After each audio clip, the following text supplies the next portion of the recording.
अस्सलाम वालेकुम स्टूडेंट्स, कैसे हैं आप सब? ठीक है, खैरियत से हैं? उम्मीद करता हूँ कि आप बिल्कुल ठीक ठाक होंगे। स्टूडेंट, आज का ये जो लेक्चर है इसमें हम लास्ट अपना जो एसिड बेस कॉन्सेप्ट है वो डिस्कस करेंगे, जो कि है Lewis acid and base concept, और देखेंगे कि इसके अकॉर्डिंग, लेविस एसिड के अकॉर्डिंग, लेविस कॉन्सेप्ट के अकॉर्डिंग एसिड्स क्या स्पीशीज होती हैं और बेसिस कौन सी स्पीशीज हैं, और इसके साथ साथ भी कुछ एग्जांपल्स भी लेंगे ताकि हम अपने कॉन्सेप्ट को मजीद स्ट्रॉन्ग कर सकें। तो जी स्टूडेंट, जैसे मैंने आपसे कहा कि आज हमने डिस्कस करना है Lewis acid and base concept को। तो Lewis acid and base concept start करने से पहले मैं चाहूंगा कि थोड़ा सा रिकॉल करूं। मैंने आप लोगों को इससे पहले दो कॉन्सेप्ट समझा दिए हैं एसिड और बेस के हवाले से, और वो कौन कौन से थे। फर्स्ट हमने डिस्कस किया था आर्हीनियस का एसिड एंड बेस कॉन्सेप्ट, और उसके बाद ब्रॉन्स्टेड-लोरी कॉन्सेप्ट जो है उससे मुताबिक हमने बात की थी। दोनों में कुछ इश्यूज थे, दोनों में कुछ प्रॉब्लम्स थी। जैसे पहले के अंदर हम एक्वस मीडिया की बात करते हैं, उसके बियॉन्ड की बात नहीं करते, और बहुत से कंपाउंड ऐसे हैं जो प्रोटॉन या OH नेगेटिव बॉन्ड डोनेट नहीं करते लेकिन स्टिल एज एसिड और बेस बिहेव करते हैं, तो उनका बिहेवियर आर्हीनियस इवन के ये जो आप कह रहे हैं ब्रॉन्स्टेड-लोरी कॉन्सेप्ट है वो एक्सप्लेन नहीं कर सका।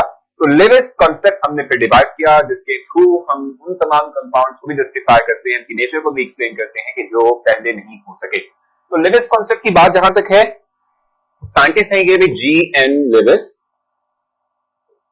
ये वो साइंटिस्ट हैं जिन्होंने ये एसिड एंड बेस कॉन्सेप्ट हमें प्रोवाइड किया, हमें दिया, हम तक पहुंचाया, ठीक है। और ये ईयर है 1923। 1923 वो ईयर है कि जब ये प्रपोज किया गया, ये कॉन्सेप्ट हमारे सामने आया, हमने एसिड और बेस की एक यूनिक सी डेफिनेशन अकॉर्डिंग टू लेविस सुनी। तो अब अगर हम इस कॉन्सेप्ट की बात करते हैं तो इसके अकॉर्डिंग एसिड क्या होता है और बेस क्या होता है पहले डिफाइन करेंगे, और फिर हम जो है उसकी एग्जांपल्स की तरफ मूव करेंगे ताकि हमें थोड़ी सा अंडरस्टैंडिंग लेवल बढ़ाने में आसानी हो सके। तो जहां तक बात है एसिड की, हम कहते हैं कि the substance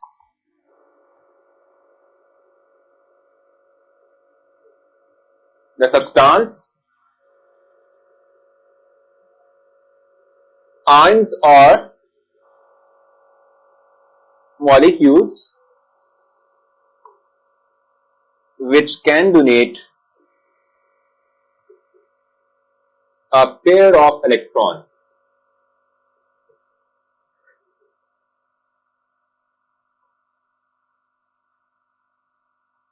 is called base। ठीक है, ये बेस कहलाएगा। और इसके बिल्कुल ऑपोजिट, इसके ऑपोजिट क्या होगा? विच कैन, ये पूरा लिख लेते हैं, the substance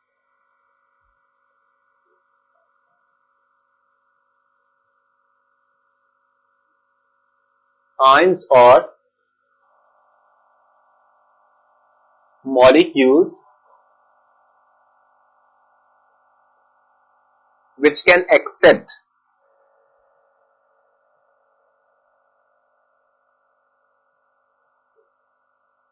the pair of electron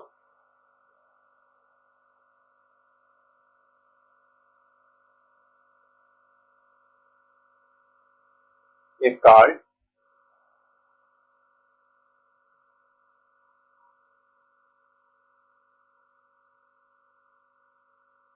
an acid। ठीक है, यानी वो सब्सटेंस आयंस या मॉलिक्यूल के जो इलेक्ट्रॉन पेयर डोनेट करेंगे वो बेस है, और जो उन इलेक्ट्रॉन पेयर को एक्सेप्ट कर लेंगे इनको हम एज अ एसिड कंसीडर करते हैं, एसिड कहलाते हैं। अब फौरन से एग्जांपल पे चलते हैं। एग्जांपल के थोड़ी सी बात को, ये डेफिनेशन को दोबारा से रिकॉल करेंगे, समझेंगे, और फिर आगे की तरफ को मूव करेंगे। फॉर एग्जांपल मेरे पास जो है एक कंपाउंड अमोनिया NH3, ठीक है। NH3 हमारे पास एक मॉलिक्यूल, एक कंपाउंड, ठीक है। इसमें क्या है, सेंटर में मौजूद नाइट्रोजन है, और नाइट्रोजन के पास एक लोन पेयर है। अब ये लोन पेयर की डेफिनेशन भी देख लें यहाँ पर, क्योंकि लगे हाथों हम थोड़ा सा कॉन्सेप्ट पढ़ ही रहे हैं तो हमें समझ आ जानी चाहिए कि क्या कह रहे हैं हम, ठीक है। लोन पेयर का क्या मतलब होता है? देखिए, लोन पेयर की जहां तक बात है, हम कहते हैं कि वो इलेक्ट्रॉन पेयर किसी भी एक एटम के आखिरी शेल का कि जो इलेक्ट्रॉन बॉन्ड फॉर्मेशन में हिस्सा ना लेता हो, इसे हम लोन पेयर कहते हैं। लिख लेते हैं यहाँ पे, the electron pair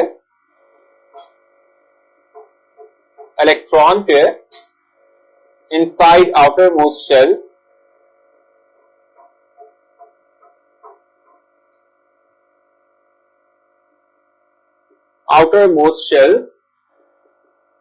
that will not take part in bond formation.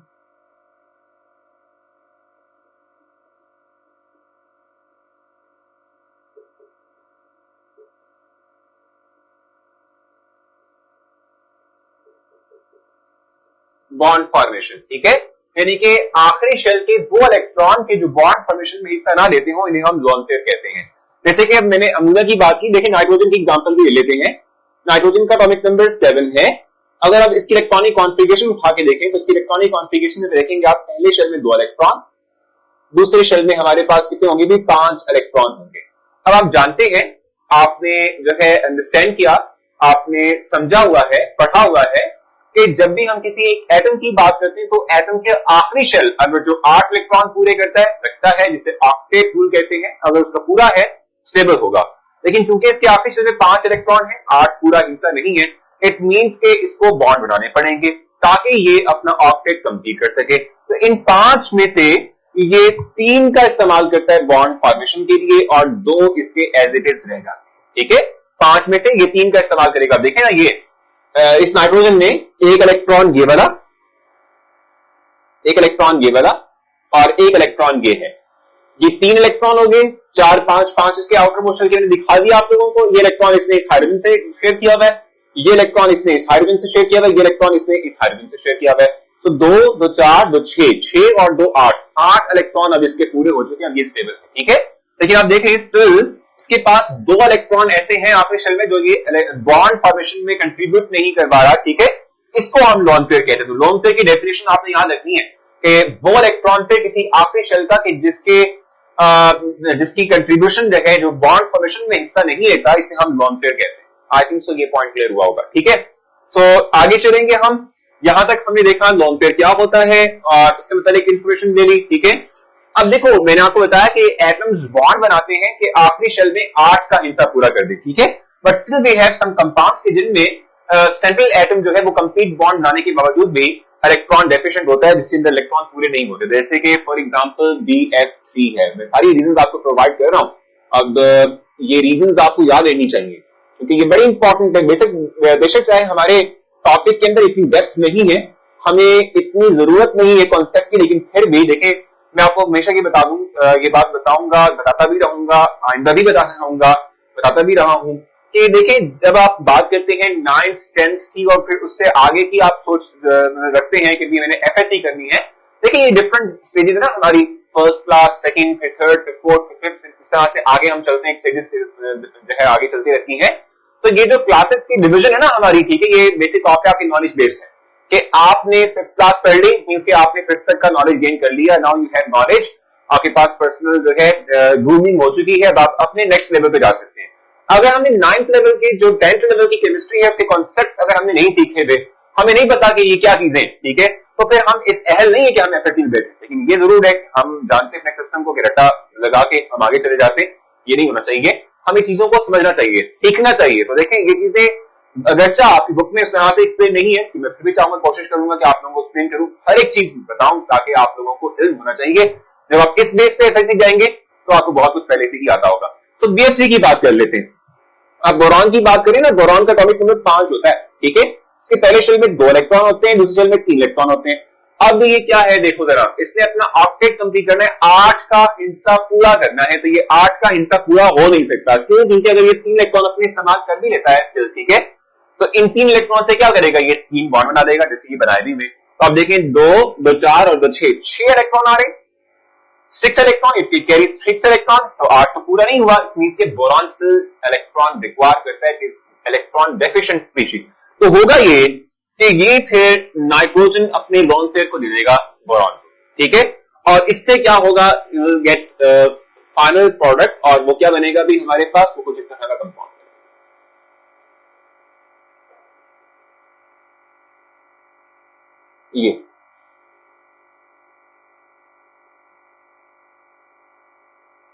ये रीजन ठीक हो गया।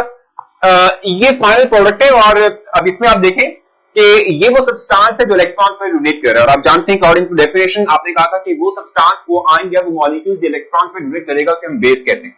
तो ये आपकी बेस है, ये इलेक्ट्रॉन पे एक्सेप्ट कर रहा है, ये आपका एसिड है।